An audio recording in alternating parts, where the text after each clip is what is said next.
반갑습니다. 이렇게 거룩한 오후 주일 예배 또 우리 담임 목사님 그리고 성도님들 이렇게 초대해 주셔서 너무나 영광이고 감사드립니다. 지금 전 세계는 코로나 바이러스 때문에 산이 중이 난리 소문이 있지만 우리는 여기 있잖아요. 이것은 뭡니까? 바로 기도하는 교회. 기도하는 우리에게는 이 악의 영들이 악의 코로나가 한 길로 왔다가 일곱 길로 떠나는 법입니다. 할렐루야. 네. 이렇게 건강한 모습으로 오늘도 여러분들이 신바람이 납니다. 오늘도 쏟아지는 말씀에 성령님의 기름 부으심에 우리 모두가 은혜 받고 말씀에 푹 빠져서 하나님께 영광을 돌리는 시간이 되기를 축복합니다. 네. 잠시 기도드리겠습니다. 사랑의 아버지 하나님 감사합니다. 정말 세상을 보고 아무리 이 세상을 눈 씻고 봐도 우리에게는 만족함이 없습니다. 그저 살아온 세월 생각하니까 이 예배가 사모가 되고 이 예배의 자리가 얼마나 소중하고 좋은지 아버지 또 한 번 느낍니다. 하나님 이렇게 예배로 불러주셔서 오늘도 말씀을 듣게 하심에 감사합니다. 하나님 말씀하여 주시고 오늘도 성령의 탄비를 이 시간 내려 주시옵소서. 감사드리며 예수님의 이름으로 기도드립니다. 우리 말씀 듣기 전에 찬양을 하시고 말씀을 듣도록 하겠습니다.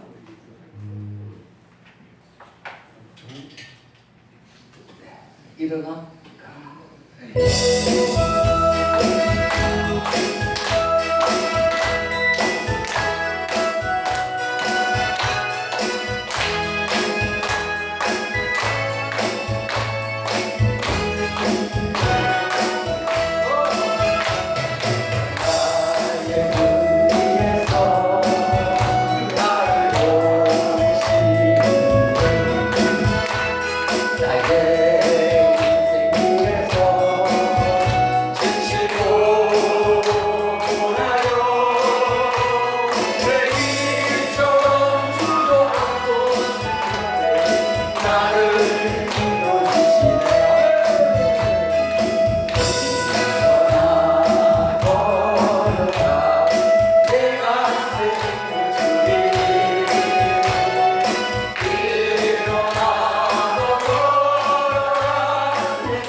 이게 우리 성산교회 오면은 제 집에 오는 것 같아요. 너무나 포근해. 어쩌면 이렇게 허영신이 또 그리고 살아오시면서 내 인생 최대의 기쁨과 축복이 있다면 무엇이 생각나십니까? 혹시 무엇이 떠오르십니까? 결혼이란 단어를 빼놓을 수가 없습니다. 혹시 이렇게 말할 수 있어요. 결혼? 내가 저 영감만 만나지 않았어도 지금 내 인생이 내가 지금 이러고 있진 않을 텐데 라고 생각하시는 분이 계실 수 있습니다. 그러나 시간이 흘러서 뒤돌아보면 그분이 왜 그렇게 보고 싶고 또 왜 그렇게 감사하는지 눈물을 흘릴 때가 있습니다. 결혼 전에 한 남자의 프로포즈를 받아본 적이 있으십니까? 나는 당신을 사랑합니다. 나와 결혼해 주시겠습니까? 이럴 때 기분이 어땠어요? 멈추죠. 마치 구름 위에 떠 있는 것 같은 그런 기분이었죠. 그러니까 콩깍지가 싫다 말하시면 안 되는 거예요. 데이트 시간에 다가오면 옷을 무엇을 입을까? 그리고 연지, 건지, 또 할렐루야, 아이샤도로 하면서 각종 포장을 하면서 그 시간이 두근두근하고 기다려주죠. 제가 어릴 때 우리 어머니 화장하는 모습을 봤어요. 눈썹을 그리는데 그 팔각선양인가요? 그 불 이렇게 붙이셔가지고 이렇게 끄시고 이렇게 그리시는데 기억나시죠? 얼마나 곱고 이쁘시던가. 그 옷을 싹 꾸미시고 옷걸음 매시고 밖을 탁 나가는데 봄바람에 그 옷걸음이 샬랄랄라 아주 고우시더라고요. 그래서 제가 내가 이제 어른이 되면은 우리 엄마 같은 아씨를 만나면 결혼해야지 그렇게 마음 먹은 적이 있었어요. 근데 현실은 전혀 아니었습니다. 어쩌다 만나서 이렇게 걷다가 손에서 치면은 온몸에 전율이 쫙 흐르고 오랫도록 데이트하다가 헤어지기 싫어가지고 너네 집에 내가 데려줄게 아니야 너가 먼저 가 하면서 돌아보고 또 돌아보고 뒤돌아보고 집에 가서 또 잠을 이루자니 오늘 하루가 생각나서 잠을 못 이루고 또 일기장에 메모도 해보고 연애편지도 써보고 그렇게 잠을 설치다가 잠에 들죠. 보고 싶고 좋아하고 정말 사랑하는 사람이 있다면 정말 오랫도록 함께하고 싶은 게 우리들의 마음입니다. 아멘. 이러한 만남과 사랑을 우리는 러브 스토리라고 합니다. 어찌 보면 성경은 우리를 향한 어찌 보면 이 성경을 보면 하나님께서 우리를 향한 러브 스토리 사랑 이야기가 아닌가 저는 생각했습니다. 잠을 못 이루고 한잠을 설칠 정도가 아니라 목숨을 바쳐서 죽기까지 우리를 사랑하신 분이 계십니다. 그분이 예수 그리스도이십니다. 복음서를 보면 하나님의 아들이신 예수님의 3년의 공생이라고 표현되어집니다. 공생에서 많은 기사와 표적을 일으키시고 많은 기적을 일으키셨는데 오늘 본문은 예수님께서 이 땅에 오셔가지고 이 땅에서 첫 번째 기적을 일으키십니다. 요한복음에는 이 첫 번째 기적을 예수님의 첫 번째 표적 이렇게 말씀을 하십니다. 그러면 이적은 뭐고 기적은 뭐고 기사와 표적은 뭔가 비슷비슷하지만 조금씩 틀려요. 이적과 기사는 정말 우리가 생각할 수 없는 일이 자연적인 현상이 도대체가 생각할 수 없는 자연 현상이 일어나는 걸 기적이라고 합니다. 이적은 이것을 보고 놀라워합니다. 아니 마치 이렇게 어머나 세상에 어떻게 이런 일이 발생될 수 있어? 이렇게 놀라워하는 거. 그것을 이적이라고 해요. 그럼 표적은 무엇이냐? 이런 기적을 일으킨 사람, 그 사람이 과연 누구인가? 그러면 이 기적을 일으켰을 때 분명히 목적이 있을 때고 그 의도가 있을 텐데 그 사람의 정체성, 그 기적의 내용을 알려준데 그 목적이 있는 것입니다. 일종의 사인입니다. 오늘 예수님의 이 첫 번째 표적은 내가 앞으로 이러한 표적을 보이면서 내가 3년을 살 텐데 내가 누군지 이것을 알려주는 것입니다. 아멘. 그러므로 이 점은 예수 그리스도 안에서 역사하시는 하나님의 능력이요, 인류 역사상 최고의 기적은 예수 그리스도, 예수님이 하늘에서 이 땅에 내려오신 이 기적이 최고의 기적인 것입니다. 아멘. 오늘 본문 전체를 요약하면, 전체를 이렇게 백성이 아까 드시듯이 압축하면 이렇습니다. 갈릴리 가나 어느 한 동네 어느 집에 결혼잔치, 혼례잔치가 있어요. 그래서 예수님과 제자들도 그 혼례잔치에 청하여 갑니다. 우리가 이제 결혼식 할 때 안내장을 받잖아요. 그런 식으로. 근데 이 잔치가 진행되고 있는데 그만 포도주가 떨어졌습니다. 이 집은 포도주가 떨어져서 굉장히 곤란한 상황이 있었죠. 근데 예수님께서 물로 포도주를 만드셨다, 이렇게 기록이 되어 있습니다. 그러면 우리는 여기서 한 가지 또는 두 가지를 짚고 넘어가야 돼요. 예수님이 이 땅에 오셔가지고 첫 번째 일으킨 하나님의 기적, 하나님의 표적이 물로 포도주를 만들었다? 그럼 이 포도주가 뭐지? 그러면 왜 첫 번째 표적이라고 말씀하시고 하나님께서 손수 이 포도주를 만들어 주셨을까? 우리는 여기서 집중해서 궁금해야 합니다. 이 정체는 뭘까? 하나님께서 이 가나 혼인잔치에서 포도주를 만들어 주실 그 이유가 무엇일까?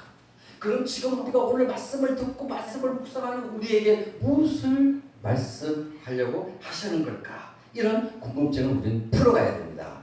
오늘 본문 2장 1절에서 2절의 말씀을 한번 보시겠습니다. 사흘째 되는 날 갈릴리 가나에 혼례가 있어 예수의 어머니도 거기 계시고 예수와 그의 제자들도 혼례에 청함을 받았더니, 사흘째 되는 날이라 이렇게 말씀을 시작하시는데, 이 사흘째는 물론 1장에 보면 예수님께서 저기 제자들을 부르시는 장면이 나와요. 그러나 우리는 또 이렇게 생각할 수 있어요. 사흘째. 우리나라에서는 그러죠. 월, 화, 수, 목 이런 식으로 하잖아요. 하루 이틀. 그러나 지금도 전통 유대인들은 이렇게 하잖아요. 하나님의 천지 창조의 날짜를 따라서 첫째 날, 둘째 날, 셋째 날, 그리고 넷째 날, 다섯째 날, 여섯째 날, 여섯째 날을 이 사람들은 지금도 안식이라고 해요. 안식. 그리고 일곱째, 오늘 주일, 일곱째 날을 안식일 다음 날 이렇게 말을 합니다. 그리고 오늘 사흘째는 주일날, 그러니까 일요일, 목주일, 그다음 월, 화. 사흘째 되는 날은 우리나라로 얘기하면 화요일이 되는 거예요. 왜 그러냐? 하나님께서 천지 창조를 하실 때 3일째 되는 날 물은 한 곳에 모이고 무튼 드러날지어다 땅은 각종 채소와 열매 맺는 나무를 내라 하시니 보기에 좋았더라.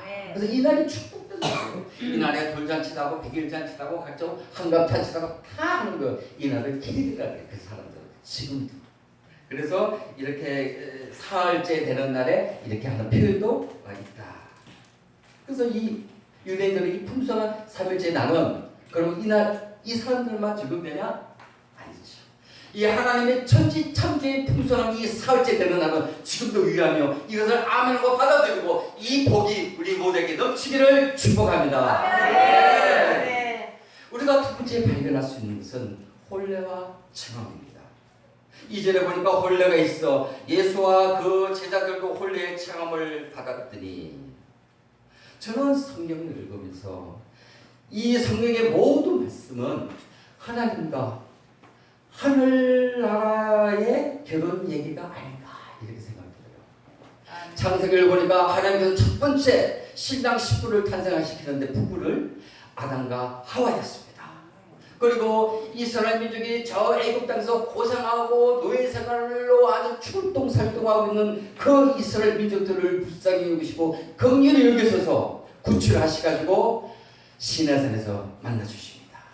그리고 성막으로 초청하시고 그러면 그것이 끝이냐? 지금 우리는 무엇인가? 지금 우리는 이 예배의 자리에서 이 예배를 하나님께서 받으시고 예배로 초청하셔서 지금 여러분들이 여기 계시는 겁니다. 아멘. 그래서 우리는 지금 우리가 살고 이 예배를 드리는 것은 우리가 곧 가게 될 머지않아 누구든지 다 가야 될 그 길, 새하늘과 새 땅의 신부 입장에서 우리는 이 땅에서 이 지구촌에서 이 강명시에서 이 성산교에서 우리는 살아가고 있는 것입니다. 아멘. 그래서 오늘 저는 이 본문을 지금도 진행하고 있는 그 전통 유대인들의 그 풍습을 따라서 오늘 설교를 할까 합니다. 3절을 보십니다. 포도주가 떨어진지라 예수의 어머니가 예수에게 이르되 저들에게 포도주가 없다니. 이 유대인들의 결혼잔치에는 많은 음식이 나오잖아요. 잔치집에서는 제일 중요한 게 포도주예요. 한마디로 포도주가 떨어지면 이 잔치는 허사가 돌아가는 겁니다. 무용지물된 거예요. 아무 의미가 없어집니다. 왜냐하면 이 유대인들의 결혼잔치는 보통 7일간 잔치가 진행이 돼요.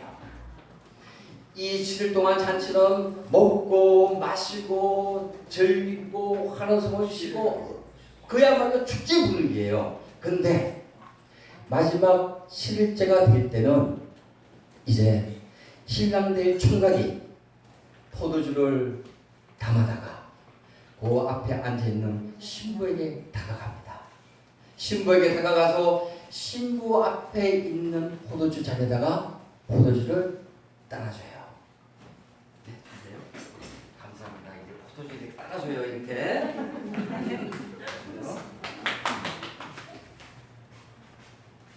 따라주면은 이 신랑은 가슴이 두근두근 하면서 정말 긴장이 되면서 신부 앞에 갑니다. 이렇게 따라줄 때 만약에 마지막 날 신랑이 갖다주는 그 포도주를 신부가 받긴 받았는데 마시지 않는다면 나는 당신과 결혼할 생각이 없어요.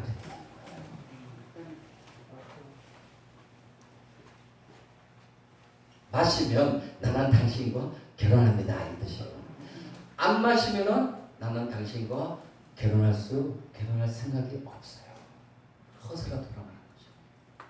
그러니까 그게 모여있는 잔치집 사람들이 최고의 긴장이 되는 순간이에요. 과연 저 아가씨가 신랑이 따라주는 저 포도주를 마실까 말까 조용히 지켜봅니다. 그러다가 그 아가씨가 이렇게 신랑이 따라주는 귀한 포도주를 다 들고 마시면은 환호성을 지르고 마치 우리가 신부 입장하면 축하 박수 치잖아요. 제가 대신 신부라 생각하고 마실 테니까 박수 한번 쳐보세요. 자, 마십니다.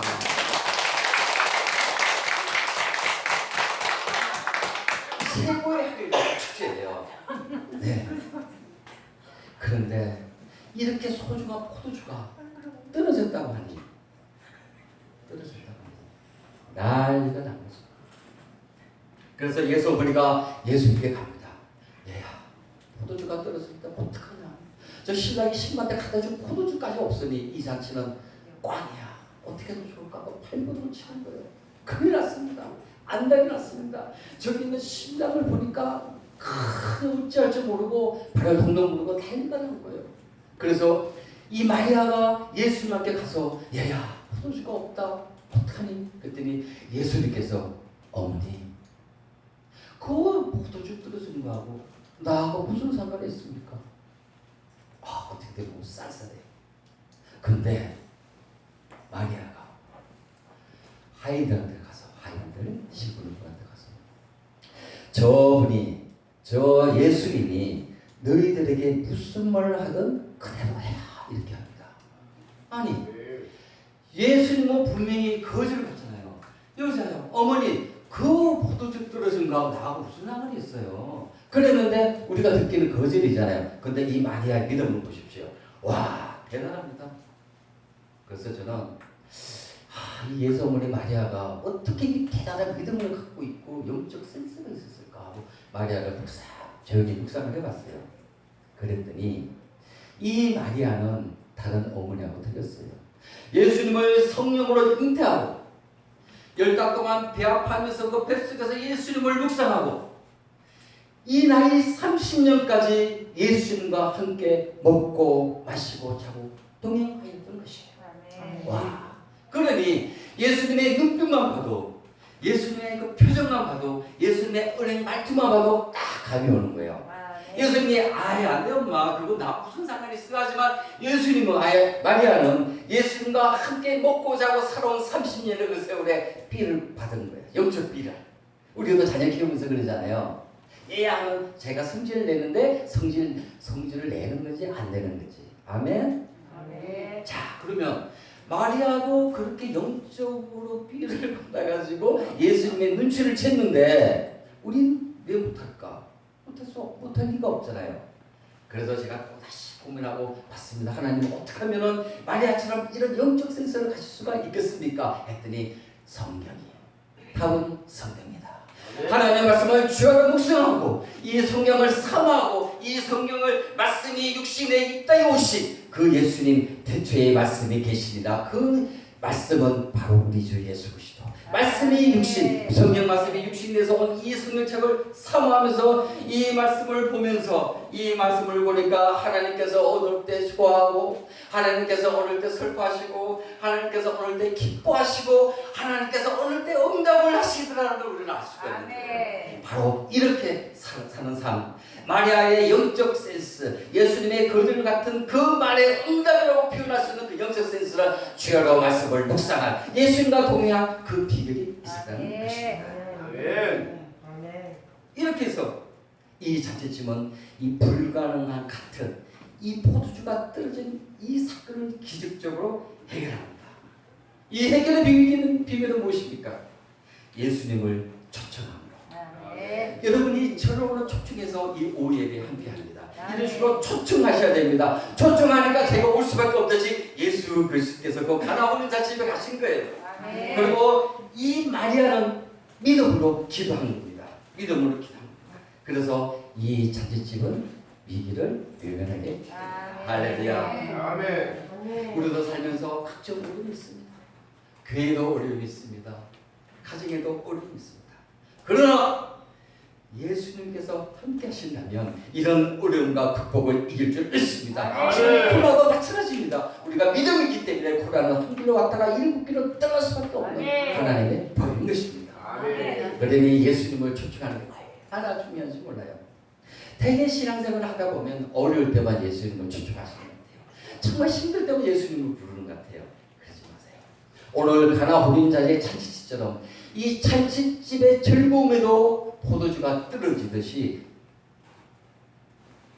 어려움이 있을 수가 있습니다.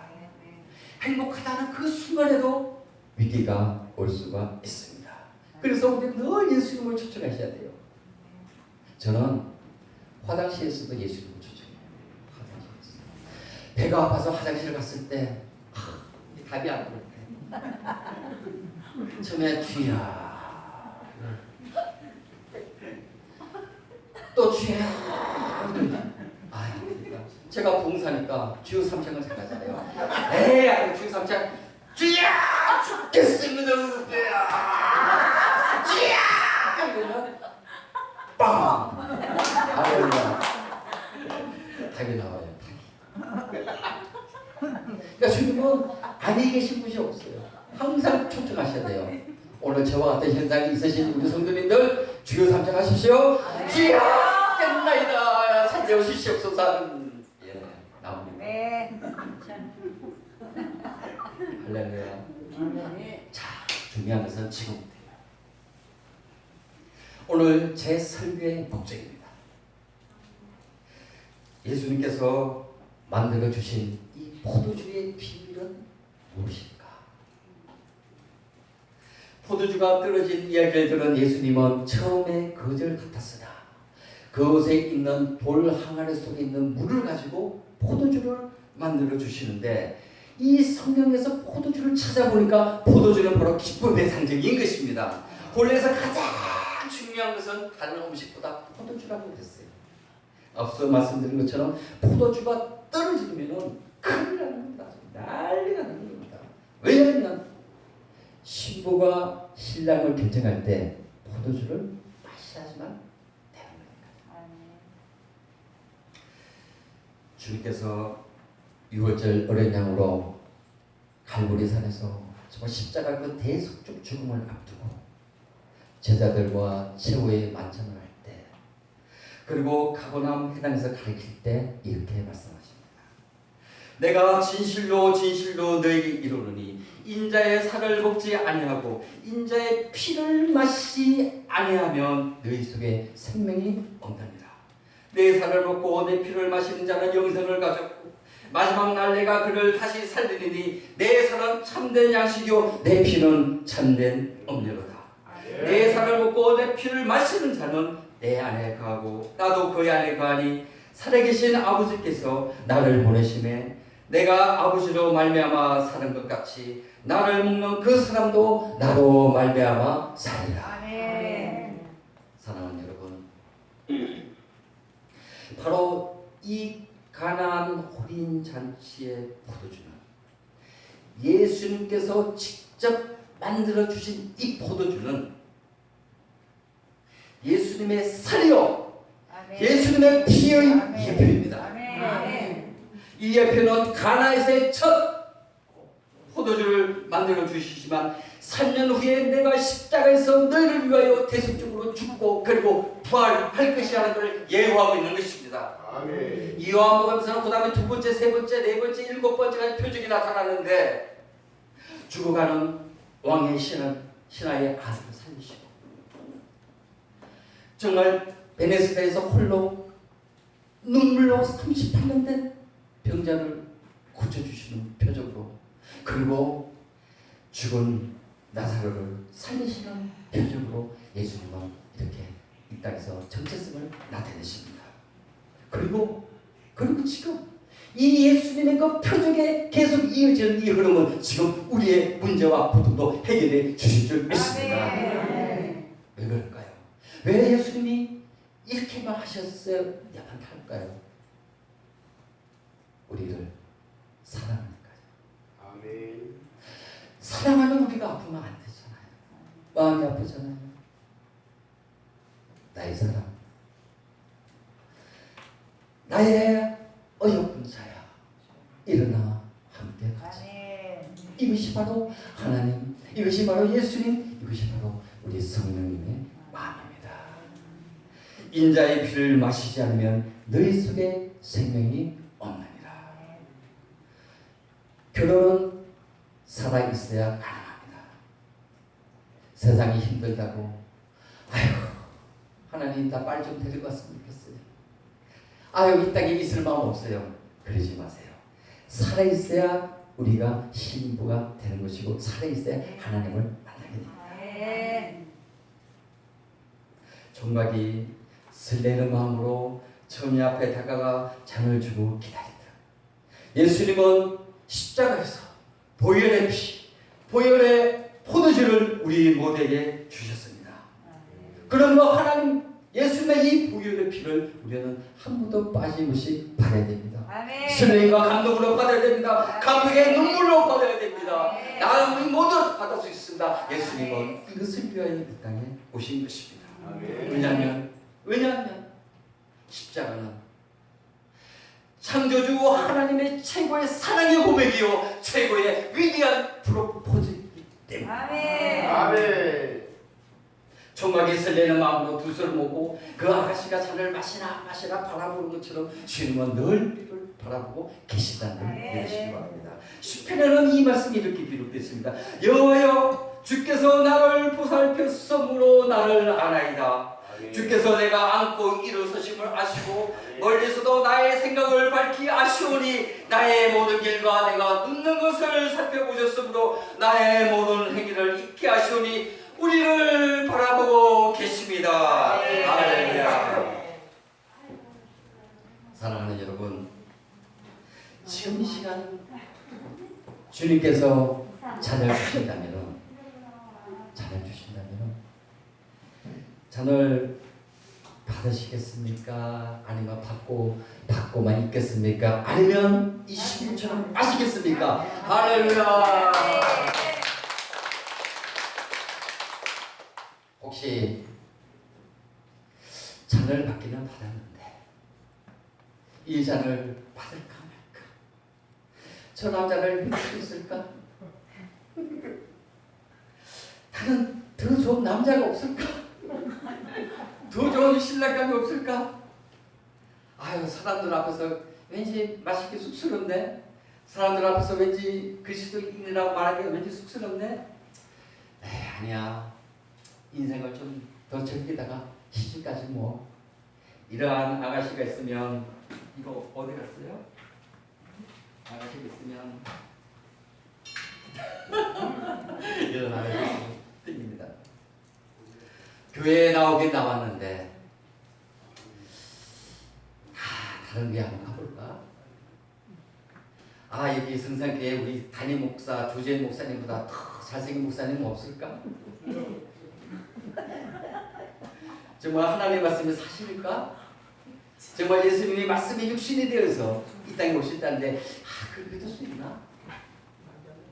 정말 하나님의 아들이신 예수님을 믿으면 우리 죄를 사함을 받을 수 있는 것일까? 정말 기도하고 응답 받을 수 있을 것일까?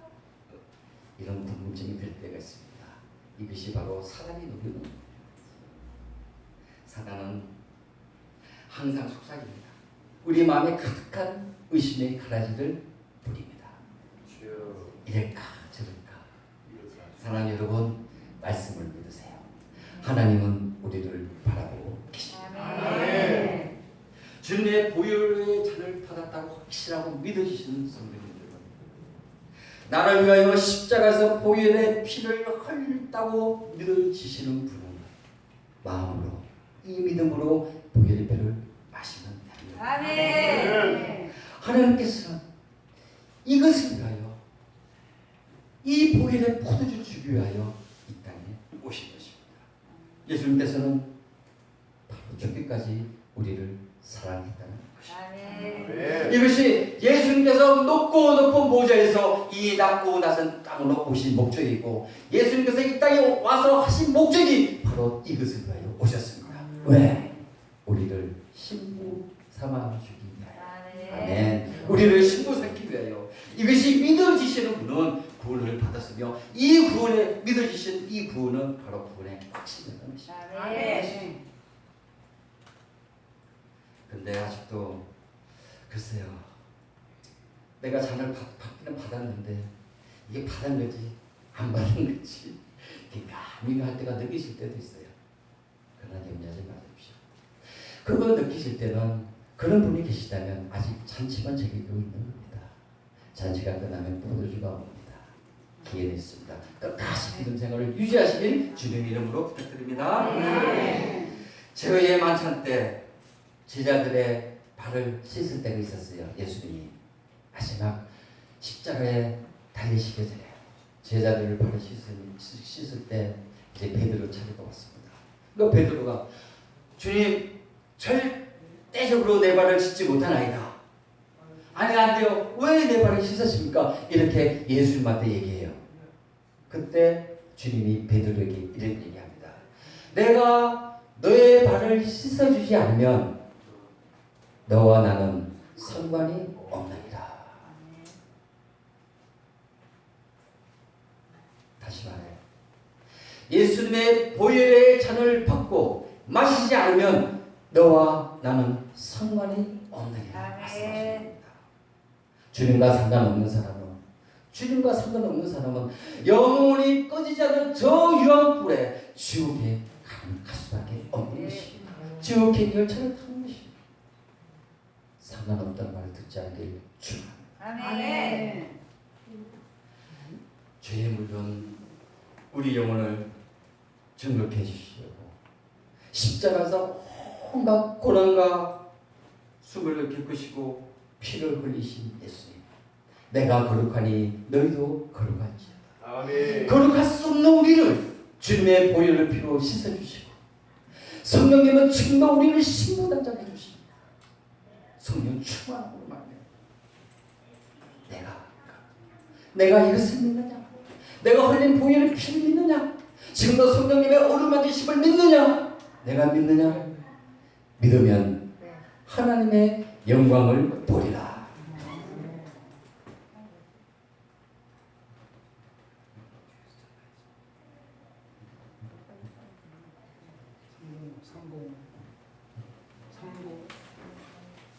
삼보고